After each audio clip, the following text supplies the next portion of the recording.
Dear participants, welcome to today's presentation, the first of two webinars of halal opportunities for exporters. My name is Manuela Vasquez, and I'm part of the ConnectAmericas team. For those who do not know ConnectAmericas, it is an online business platform created by the IDB to help small and medium enterprises access to international markets. Before continuing, let me switch to Spanish for a minute in order to welcome our Spanish-speaking participants and to explain them how to turn on the translation, okay?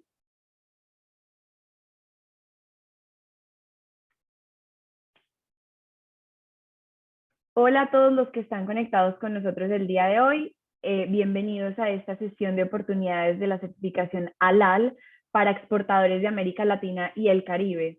Les recordamos que esta sesión será en inglés, pero tenemos traducción simultánea, así que pueden activar en la parte inferior de su pantalla la traducción al español en la burbuja que dice interpretación.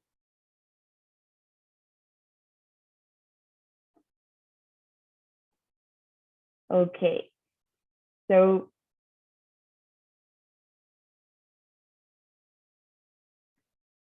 I think we are all set.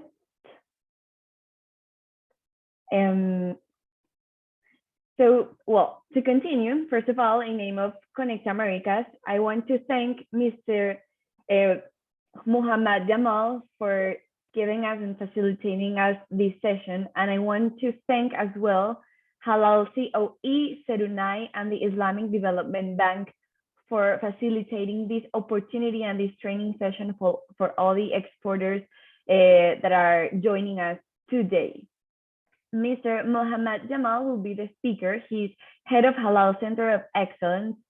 And before starting the session and giving the mic to Mr. Mohammed Jamal, I remind you all that the webinar will be open to questions at the end. Therefore, I kindly invite you to share your questions through the chat, and I'll be moderating them at the end. So thank you all, and Mr. Mohammed, the floor is yours.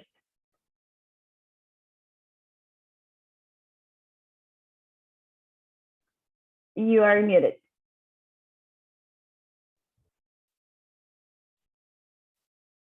Thank you, Ms. Manuela, for the warm welcome. Buenos dias and very warm welcome to all the participants today. I am Jabal, representing Serunai Halal Center of Excellence, and I have Mr. William today, who will be the translator of the event.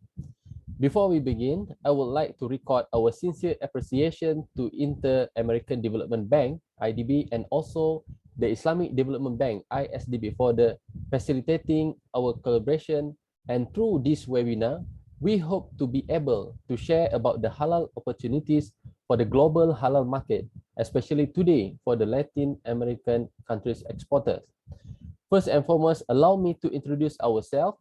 We are from Serunai Commerce, a technology company based in Malaysia with offices in South Africa, India, Indonesia, and soon will be in Latin America. Next. Okay, before we begin, I would like to share a little bit about myself. I am graduate in Islamic Studies and Halal Management, and I have been involved in halal industry since 2008 as an auditor for the Malaysian Halal Government Agency. I then continue to pursue my passion in the halal industry, and I now head the Serunai Halal Center of Excellence, focusing in training and consultancy of obtaining Malaysia, Indonesia, and global halal certification for local and international company. As a technology company, we develop various systems and have now developed a digital halal ecosystem. I am also happy to share that we have assisted and facilitated halal certification body in various countries, for example, Korea, Japan, and China.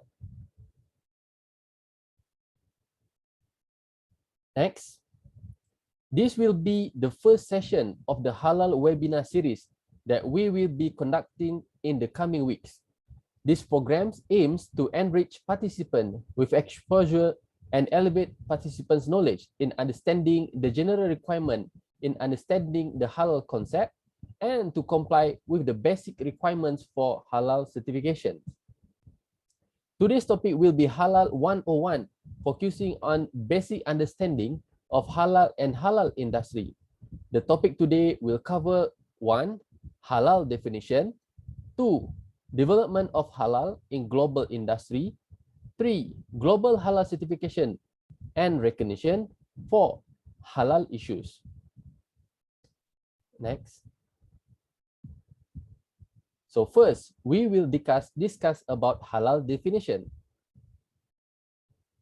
So what is basic concept of halal? Halal industry is not new. Concept of halal was first introduced since 1,500 years ago. What makes halal industry different from other industry because of this definition? Whoever plan to venture into halal industry, they will need at least to understand what is halal definition and how it can impact in terms of choosing raw material, financial, manpower, and other investments involved. So let us understand what is the definition of halal.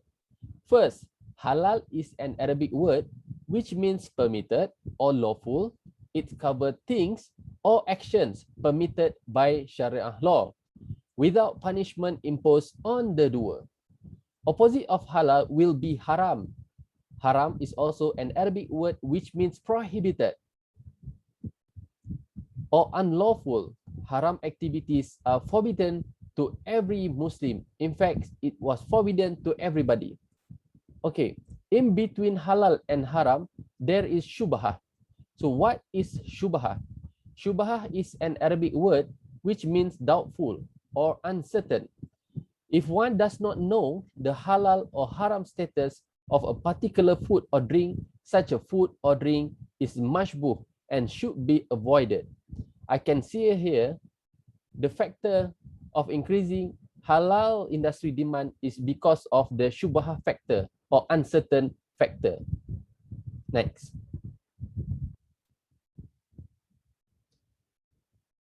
So, definition of halal according to halal standard is any food or products that neither is nor consists of or contains any part or matter of animal that is prohibited by Sharia law for a Muslim to consume or that has not been slaughtered in accordance with Sharia law. B, does not contain anything which is impure according to Islamic law. C, does not intoxicate according to Islamic law. D, has not in the course of preparing, processing, or storing been in contact with mixed or in close proximity to any food that fails to satisfy paragraph A and B. E, does not contain any part of a human being or its seal which are not allowed by Sharia law. Is not poisonous or hazardous to health, following with G, has not been prepared, processed, or manufactured using any instrument that is contaminated with impure according to Sharia law. This definition is also defined in the halal standard globally. Okay, let's move to the universal objective of halal. As you can see here, there is 5 universal objectives of halal. Start with number 1, the preservation of ad-din or preservation of belief. This simply means as safeguarding the religion by complying to the principles of Islam and protecting it from obliteration, which is vital for establishing and maintaining good spirituality. Believe in halal and practice halal as a way of life. And number 2, in terms of preserving life or an-nafs, protection of life. It refers to any lawful action which is permissible to do as a means of sustenance. For example, food, shelter, marriage, and others. It is also to avoid harms on human soul, which is protected through a set of divine law to overcome problems such as adultery, killing, theft, and others. Halal food promote eating healthy diet and avoid harmful source. Number 3, protection of mind or preservation of mind. It is referred to the protection of mind and human's intellect from any element that could diminish mental and intellectual ability. This includes intoxication substance and effect that could run the mental and thinking ability. 4 and final, the protection of property is one of the essential needs of humans' lives, as Islam encourages Muslims to earn lawful earnings and prohibits income from illegal sources such as gambling, bribery, stealing, and anything that involves riba or usury. As such, protection of property or wealth is associated with economic activities that include Islamic finance. Okay, next. This is the basic concept of halal food. Halal was stated in Sharia law, and the Quran states that eat of what is on earth lawful and good. This verse implies that humanity is expected to eat, use, and act in accordance with what is not only permissible, but also good, pure, or wholesome. The verse expresses the godly commandment using 2 important words, namely halal and tayyib, or halalan tayyiban. It is common in the halal market for people to use the terms halal and halalan tayyiban interchangeably due to a perception that whatever is halal is also halalan tayyiban. But actually, the 2 terms carry 2 different meanings. The former implies compliance with fundamental Sharia parameters, while the latter goes beyond those fundamentals to invoke enhanced features that make something good, pure, and wholesome. For example, junk food that comply with halal certification requirements are certified as halal. Such certification tells the world that these products do not contain items prohibited by Sharia, while simultaneously complying with the specified legal provisions prescribed by the law of the land. But although they are certified as such, eating junk food is unhealthy and could lead to many health issues. Thus, halal certified junk food are halal, but not tayyib. Tayyiban can also define element of the food was produced from the beginning of the process, such as from quality assurance of raw material, receiving, processing, transport, cleaning, until up to the waste management. Next. Okay. Development of halal in global industry.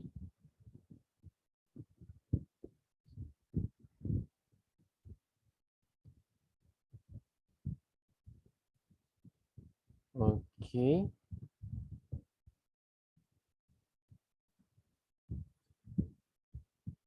Why halal products? Okay. So basically, halal logo is a symbol of trust. As you can see here, Muslim population currently stands at 1.9 billion people, which is 30% of the planet as total. Halal certification can benefit your businesses by indicating to Muslim and non-Muslim consumers that your product meets the highest quality standards.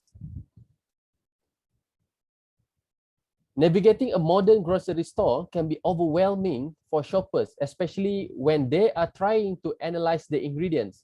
Halal logo will ease that process. In many non-Muslim countries like US, United States, France, Japan, Korea, and etc., halal products are being purchased by non-Muslim as it is regarded as high quality. Next. Okay, this is a global halal market. It is projected that global halal market value will be increased up to USD 3 trillion by 2024. This value cover various segments of industry such as halal food, modest Islamic fashion, media, and recreation. The number increased as the numbers of Muslim population increase from year to year. All right. Next, as you can see here, this is importers and exporters of halal food and beverages. We are referring this to the name of country. Okay, let's look at the figures here. Importer means consumer, and highest amount of importers and consumers come from the Muslim country. It is simply because of the high population of Muslim consumers. But very interesting fact that exporters or supplier or manufacturer of the halal product is from non-Muslim country, like the biggest halal meat and poultry exporters, which is Brazil, Argentina, and Australia. Next. Okay. Let's look at the Muslim countries with highest Muslim population. Okay. Potential halal market based on Muslim population by country. Some of non-Muslim country own high number of Muslim population. This is very interesting fact for those who wish to sell their halal product. What's next to understand is the halal requirement of that particular country. It may become one of the trade barrier for you if you don't manage it well. Yeah, for example, this is the country that have the highest Muslim population. Start with Indonesia, Pakistan, Bangladesh, Nigeria, and Egypt. Okay. Next. Don't forget, there is non-Muslim countries with also high Muslim population, such as India. Okay. India have 195 million of Muslim or Islam followers, yeah, following with Ethiopia, China, Russia, and Tanzania. So as you can see here, this is non-Muslim country, but also come with high Muslim population. The opportunities is indeed huge. This is also very important figure for us to consider. All right. Okay, next, global halal certification and recognition.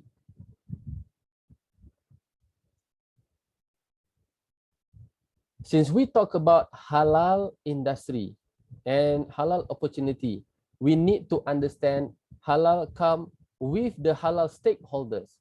There is halal authority, there is halal industry, and there is halal consumer. So halal stakeholder and their participation. Halal authority, some country owns the authority while other depends on halal certification body. Some country they have their own halal certification body. Some country they are halal regulated by their own certification authority. Okay, So what is the role and responsible of halal authority or halal certification body? Basically, number one is to control and monitoring of halal regulation. They also issue halal certificate, and they also assist in developing or boosting halal industry based on the demand. All right. And also stakeholder number two, we have industry, halal industry. So halal industry is the one create the opportunity to cater market demand. They are producing halal product based on the demand, or vice versa. They may create the opportunity before there is demand. And then they are also responsible to ensure that halal product integrity at all time, producing halal product and also at the same time preserving the halal integrity. Stakeholder number three will be consumer, where consumer choose trusted halal product. They will only consume halal product once they feel trusted with that particular logo or particular brand. They will only choose that product since halal is compulsory for the Muslim. Drive industry demands towards halal products, and also consumer influence the impact towards positivity or negativity of products. Okay, next. So what is halal and how halal is different from other certification? Let's discuss about similarities and differences between halal certification, kosher certification, vegetarian, and quality certification. Okay, halal and similarity with other quality and other certifications such as kosher. Yeah. Kosher, just halal means permissible and fit for consumption, entailing purity and goodness. Kosher means pure or fit for consumption. Like halal, kosher rules limit which animals can be eaten. Cattle, sheep, goats, and poultry, for example, are allowed by both, while pork, blood, and the meat, all carnivorous animals are prohibited. Nearly all clean, whole plant-based food such as grains, fruits, vegetables, nuts, and seeds will be considered kosher and halal. Thus, there are many similarities between kosher and halal. But since the regulation do differ somewhat, foods that need to be certified, especially meat, will generally be certified as either kosher or halal, but not both. Yeah. Okay. And then we have vegetarian. Can we claim as halal? No, because in certain regulation of vegetarian, they permitted alcohol usage, while halal not permitted in certain circumstances of alcohol. There is condition of using alcohol. Okay. All right. And other quality certifications such as GMP or Good Manufacturing Practice, FSAI specific to India, or HACCP, Hazard Analysis Critical Counterpoint. This is food safety management system, focuses on food safety aspect, hygiene, and food safety in terms of end products and preparation are the focus point. Only tayyiban aspect is covered. As I mentioned earlier, halal is, there is two things concern of halal. Number one is halal, number two is tayyiban. But in terms of quality certification, it only covers tayyiban aspect. All right. Then we have natural products. Natural products are not legally defined and not regulated by an authority anywhere in the world. Claims can be made by anyone. Normally, natural products indicate that the product contain only pure, unprocessed ingredients occurring in nature, like food-based, cosmetic made of eggs, extract, or chemically processed ingredients. Made of ingredients originally derived from natural products, such as stearic acid, potassium sorbate, or also synthetically produced ingredients made exactly the same way as they occurred in nature. Okay. It is also similar with organic. Okay. In contrast to halal and kosher certification, organic certification is based entirely on crop and livestock management practices and food processing. Does not have any religious basis. Organic certification offer consumers a guarantee that certified food and cosmetic were produced without synthetic ingredients. Animal product, crops, processed food, and cosmetic can be certified organic. Here are other requirements too. For example, organic cattle must be at least partially grass-fed. Organic crops must be raised without synthetic fertilizer or pesticides. And farmer must employ practice designed to protect soil and water health, such as crop rotation and cover cropping. Organic cosmetic and processed food must be made with least 95% organic ingredients and cannot contain artificial colors, flavor, or preservative. So this statement is not covered under halal requirement. It's different. It could be halal and it could be non-halal. Okay, next. So market segment in halal. There is a lot of market segment in halal that businessmen and businesswomen can venture in. For example, you can venture into food product, edibles, and non-food product, food ingredients and raw material, all type of packaged food and beverages, agriculture products and seafood, herbal food, baby food, healthy food, flavors and fragrance, food services such as restaurant, cafe, fast food, catering, and then meat and poultry, abattoir, slaughterhouse, and then cosmetic, could be halal cosmetic, and then personal care, consumer goods, pharmaceuticals, nutraceuticals, animal and poultry feed, leather products under apparel and accessories, packaging and processing materials equipment, herbal such as Ayurvedic, homeopathic, and then we also have halal medical devices. Okay, there is another segment of halal under services. Number one is hospitality and tourism, including hotels, medical tourism and healthcare, logistics services, halal trading, importer, exporter, wholesaler, distributor, retailer, supermarket, and hypermarket. And also we have halal ports.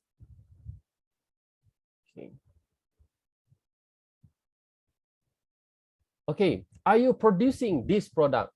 For those producing this product, which is natural products and minimally processed food, have higher chances to get involved in halal industry with minimal risk of haram contamination or prohibited contamination. So why? Because plant-based and vegetarian products are most likely to get halal, as it does not contain meat or animal element.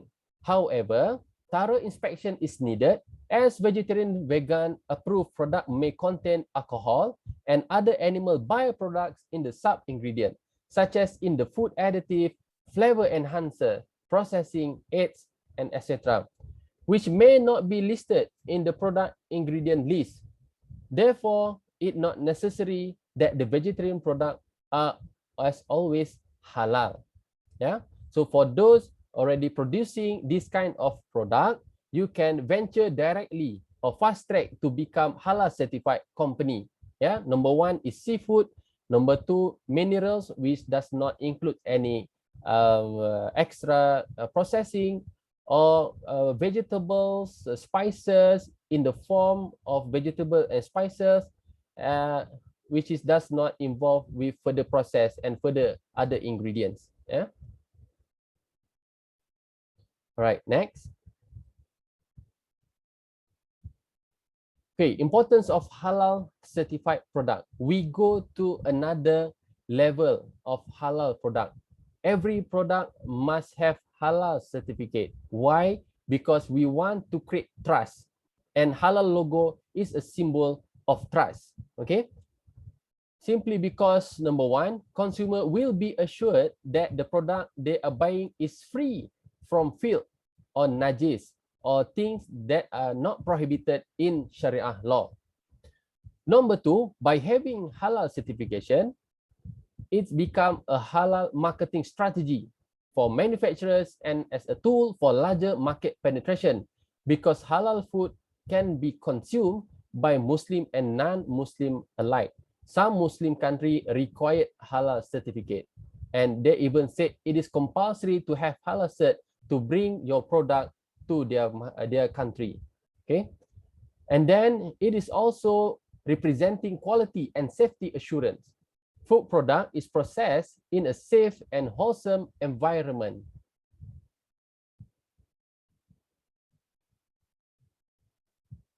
Next. Okay, so halal tayyiban definition.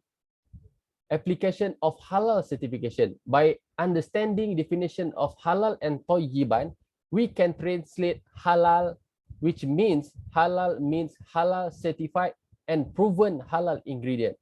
So let's say you have product, you have raw material. You must ensure that your raw material is halal by Sharia law, or you have to prove it by having supporting document such as product specification.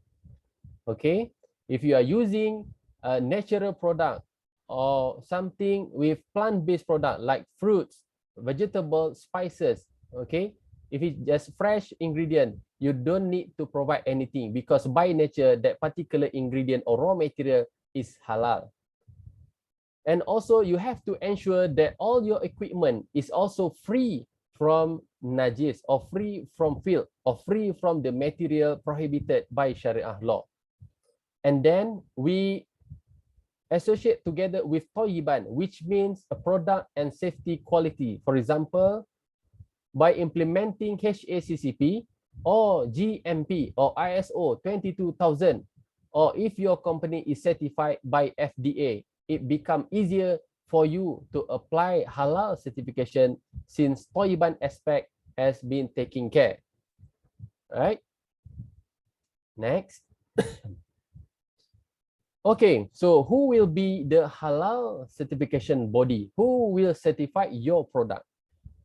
Global halal certification body have more than 400, but 95% do not have any system and are manually processing all halal applications from members. So some of them are non-profit organization and are not connected.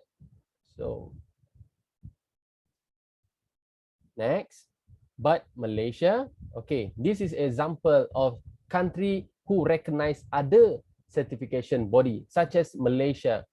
Okay, Malaysia recognized 84 worldwide certification body from the 46 countries. Okay, this includes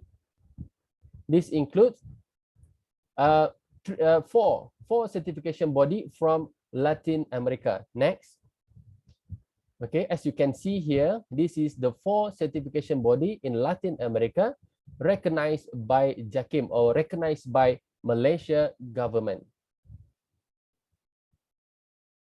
So by having this halal certification body logo in your product, it will be easier penetrate to some Muslim country, include Malaysia, and Muslim consumer will be easier to choose which product is halal or which product can be trusted as halal product.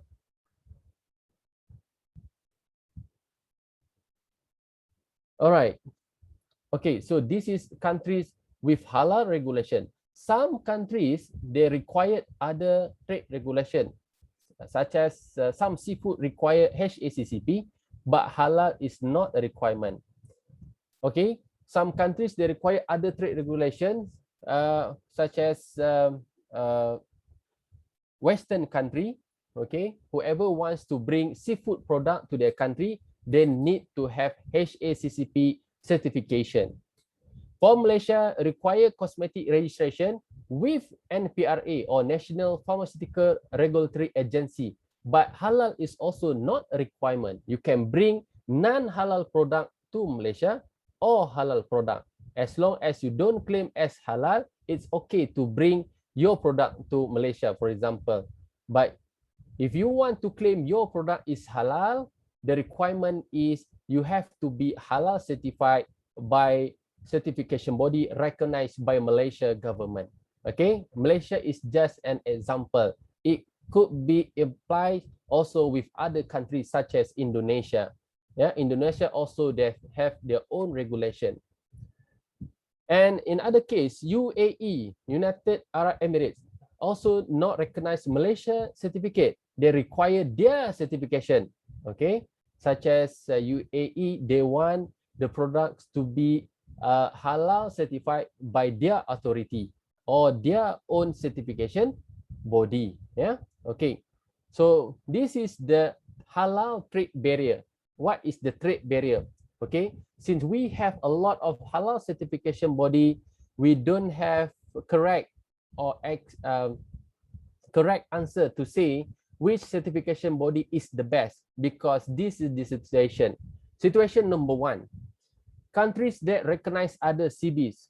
For example, Malaysia recognize Brunei, Brunei recognize Malaysia, and also Singapore recognize Brunei and Malaysia. This is what we call as mutual agreement or mutual recognition. Yeah, all right.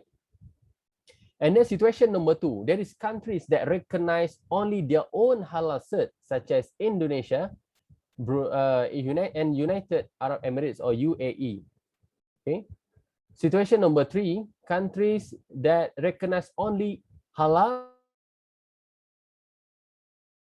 certification body with ISO 17065, such as Pakistan. This is the condition they put for the halal certification body.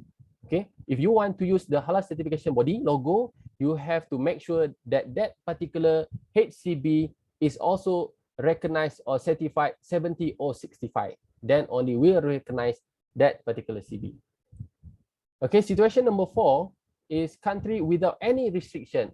Usually this happen to a non-Muslim country, they don't care. Yeah, but remember, there is some non-Muslim country with high Muslim population. Next. Right? So what is the cost of halal certification? Okay, as you can see here, let's look at the certification fee. Some countries only charge around USD 2,500. Indonesia charge around USD 10 or USD 355. UAE or ESMA, they charge for USD 4,100. India, they charge USD 273 to USD 886. But it is also subject to other element or other factors, such as registration fee may include or not include. There may be testing fees, include or not include. There may be document reviews fees, and there may be audit fees. So the certification fee is also subject to other element or other factor. You have to take a look of this element also. Okay. All right. So let's have a look at the halal issues. What create halal issues? Issue number one, as you can see here, definition of halal. Okay, this is example from Malaysia. Okay, for example, it is normal to see some restaurant, they put no pork, no lard, no alcohol to indicate that their restaurant is halal and suitable for Muslim consumer. But please understand, definition of halal doesn't limit only to no pork, no swine, or halal. It is more than that, as we discussed earlier. Okay, and we have issue number two, which is related to fake halal logo. As we discussed earlier, there is 400 or more than 400 halal logo throughout the world, and some halal logo is not recognized, or it is also fake certification body. Why? Because halal can be claimed by anybody. You can create the cert by putting it in any product, but to check the validity and to check the verification needs other effort. Yeah, right. Then issue number three, it is related to doubtful ingredients. Yeah, so for example, we have E471. E471 is code name for the emulsifier. Okay, it's cover E471 may derive from animal, it may derive from plants. Yeah, Okay, animal, for some animal it's halal. If it's halal, it's recognized halal certificate. Yeah, so you have to look at the halal certificate whether it's recognized or is valid or not. Otherwise, it will consider as non-halal. Okay. Next. Okay, this is the sample example of the ingredients where there is always an issue, a viral issue of people always talk about that this ingredient may become non-halal because it may source from non-halal ingredients. All right. Issue number 4 is non-halal ingredients. Okay. There is, for example, packaging, okay, that clearly mention it's non-halal, but they tend to put halal logo in the label. Because why? Because simply to sell their product to consumer. Yeah. All right. Issue number 4. This is always happen since chicken consuming is very high. But as you can see in the picture, this is the sample of chicken which is not slaughtered according to Sharia law. There is condition where it can be accepted or it cannot be accepted. Okay. And then issue number 5 is GMP implementation. So what is GMP? GMP is good manufacturing practice. It is something related to food safety. And also it means tayyiban aspect. Yeah.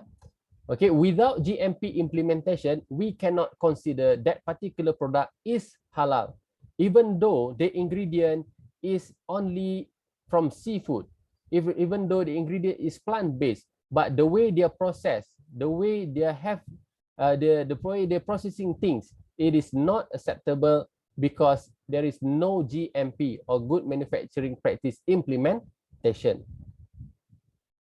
Okay, this is another sample of no GMP implementation. All right. Also, sample of the no GMP implementation, no tayyiban aspect, no food safety and quality aspect implemented here. Yeah. Even though the ingredient is all halal, just a simple ingredient may derive from the plant-based product, but it is not acceptable since the way they are processed is very dirty. All right. So how to verify the data? How to verify that one product is halal? Number 1, halal certified by halal certification body. One of the way is by checking halal reference. We have a lot of halal reference. One of it is by using our apps called Verify Halal. It is a big data of ingredients and halal product and services. All certification bodies data are pushed to the app. How you can check it is by scan barcode and QR code of halal certified products and premises. Halal products sell it here, found it here, tagging, brand owner statistic of product performance, and it also supports multiple language. And there is an Islamic section where you can check prayer time, yeah, most finder, and latest news from certification bodies globally. And there we have Verify Halal weekly code, and also we have global halal community support responding to queries from VH user globally. All right. So as conclusion, how halal can benefit your business? Number 1, halal is universal and suitable for everyone. It focuses on suitability of food consumable by human. Number 2, it is not only demanded by Muslim countries, but also non-Muslim countries like USA, France, Japan, Korea, etc. Halal products are being purchased by non-Muslim as it is regarded as high quality. Number 3, by having correct halal recognition, it allows your product to penetrate globally and increase profitability. And last but not least, Halal certification from credible halal certification bodies provides assurance on product integrity, thus attract trust from consumers, especially from Muslim consumers. Okay, so with that, is there any question and answer? I think I saw a lot of questions being asked. Okay. All right. Thank you very much, Mr. Mahmoud, for all these explanation, this detailed explanation about halal. We have a lot of questions. I don't really know if we are going to be able to answer all the questions, but perhaps as this is the first session of 2, we're gonna open a box of questions. We're gonna send it through email, so you can send us all of those questions that you have right now, and perhaps all of them can be answered next session if we do not answer them right now. Yeah. So I chose some of the most recurrent questions. One of them is, if a facility also produces prohibited ingredients, can halal products still be manufactured there? All right. That particular question is also subject to halal certification body. Some halal certification body permitted to process that way, which is if you have physical or proper segregation between halal line and halal non-halal production line, it is acceptable. But for Malaysia, generally I can say it is not permitted. Yeah, generally from Malaysia aspect, it is not permitted. However, maybe we can discuss further and let us have a look the plan layout of the production line. Okay. Thank you, Mr. Muhammad. And next question: how long does it take to get certified? Also depend. Some said around 3 months, some said 6 months, some said a year. Yeah, it depends. It also depend on how complicated is your ingredient, your process, and it's also subject to how many products you have. Yeah, the more ingredients you have, there will be more complicated of the process, and it may take a longer time for that. Thank you very much. No problem. This specific question is very common right now in the chat, and is how to get certified here in Latin America. They are asking for specific countries, for example, how to get certified in Brazil, how to get certified in Mexico. So which can be the best answer? I understand that there is not a body right now in Latin America. You can correct me. So which would be the alternative? Very less halal certification body in Latin America. As you can see, there is some in our slide earlier, as we mentioned earlier, and it also depends in which country you want to penetrate your product. Okay, so some country they accept halal certification body which is not recognized by other country. Some is maybe sufficient with product specification. Okay, so it's up to which country you want to penetrate your products. So you have to ask that particular country what kind of trade requirement that they need. Is halal certificate is one of the requirement, then they need to understand so that particular country can approve their product or not. Yeah. For example, like Malaysia, you want to bring your product to Malaysia by having halal logo from the Latin America. Yes, we can do this. We can accept. With condition that HCB is recognized by JAKIM. Okay, but if you want to bring your product to Indonesia, okay, you have to register directly with their government. They will come to your place. Okay, then they do the audit. Then only they will allow you to bring the product to Indonesia. That is Indonesia. So it's different. It's very subjective. Thank you. You mentioned that it is difficult to say which certification body is better than the other. But what would you say, which certification body enables you to enter to the markets with the most potential in terms of population?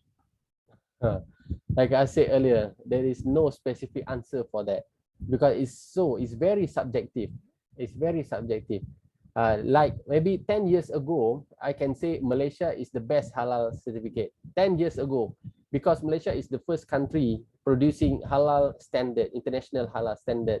So other country following Malaysia, they have their own standard, they have their own requirement. So since that, it's changed a lot. Okay, some countries said, okay, no, I don't recognize Malaysia anymore. I want my own certification. So if you want to bring your product to Malaysia, you have to follow our rules and regulation. So it's depend. There is no specific answer for that. Okay, there is no best I can say halal logo for that. It's different from the something like FDA, you know, FDA. So some product certified FDA, they can be accepted to other country, right? But it's different from halal. Yeah.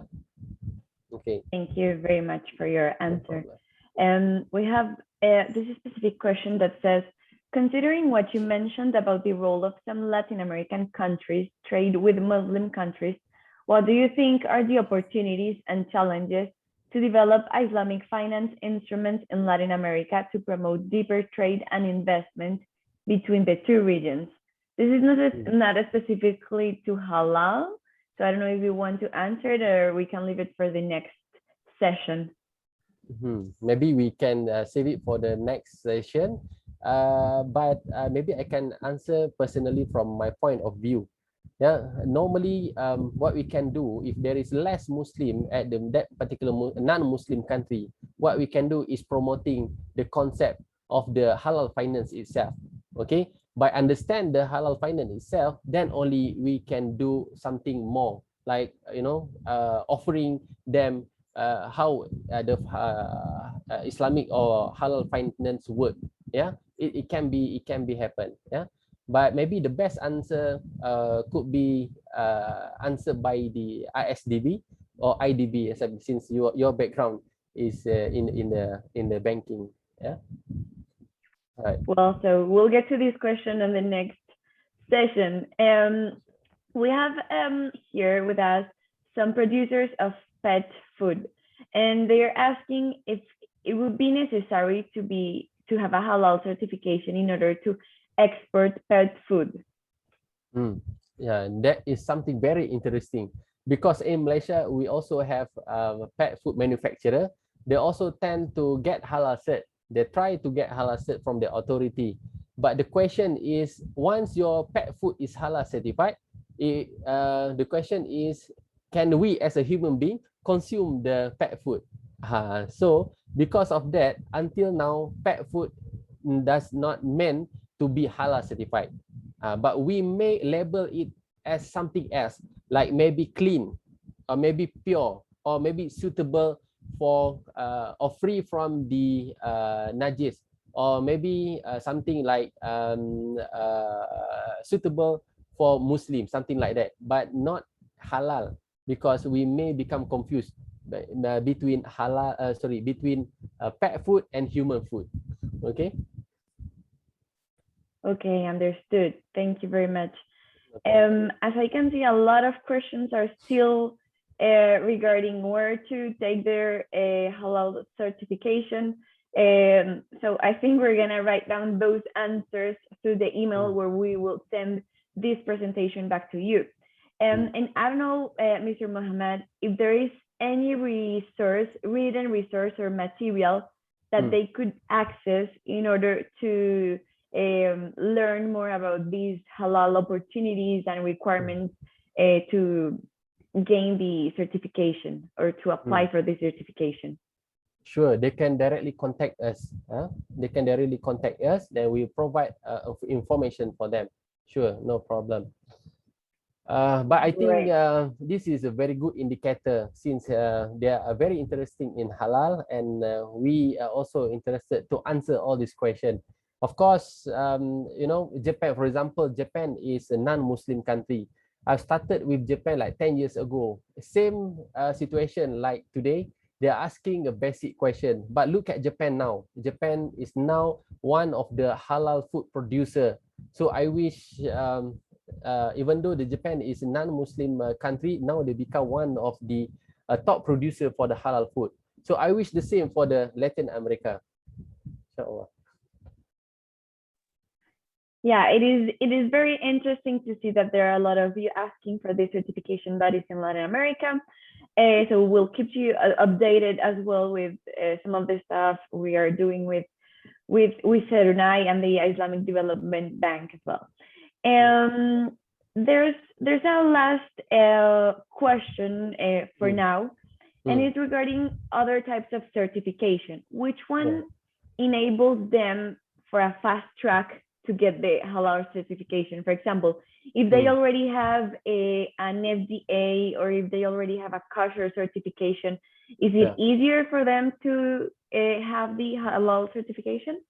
Yes, maybe at some percentage, something like I can say like 50%. If you are HACCP certified, FDA certified, 50% of it make it easier. Yeah, but again, halal is more focusing on the material. We have to look at the material itself, the source of material itself. So for example, if your product is only coffee bean, okay, so coffee bean generally is halal because it's derived from the natural, or it's a plant-based. However, process of coffee roasting involve lard. Yeah, so we have to ensure that roasting coffee is free from lard or any element that may be prohibited in terms of Sharia law. So it's not just ingredients, it's also the process, it's also the equipment. However, it's help if you have the safety and quality certificate. It's help. Yes, it's help. Thank you very much, Mr. Mohammed. No problem. So I think we're gonna close the session for now. We have a lot of questions. The email where you can contact Serunai is info@serunai.com. That's how it has already been shared by Serunai's team. And we will share as well with you the presentation. It will be shared through email. And if for any reason you did not get the email, please follow us at our YouTube channel. Please register to ConnectAmericas if you're not already registered, because the presentation will be there. The live session was recorded and it will be there with all this amazing information shared by the team of Serunai. Last but not least, please remember that there will be a second session next week at the exact same hour. So we hope we can jump in and share with us our questions, your questions, and all the comments that you have, and keep learning from the Serunai team about these amazing opportunities for LAC exporters regarding the halal certification. So thank you very much, Intan, and Iziati, Mr. Mohammed, and William for your translation. I'm gonna switch to Spanish to give some words as well. Gracias a todos los que se conectaron hoy con nosotros. La próxima semana tendremos una segunda sesión. Va a ser a la misma hora a la que nos conectamos hoy. De todas maneras, van a poder ver la información en las redes de ConnectAmericas, en la plataforma virtual de ConnectAmericas, y seguramente también les va a llegar a su correo de entrada la invitación para que puedan acceder. Con el registro que hicieron hoy, de todas maneras, ya les vale la participación y no se tienen que inscribir 2 veces. Les estaremos enviando toda la información. Así que muchas gracias a todos. Thank you very much, everyone, and see you next week. Bye. Bye-bye.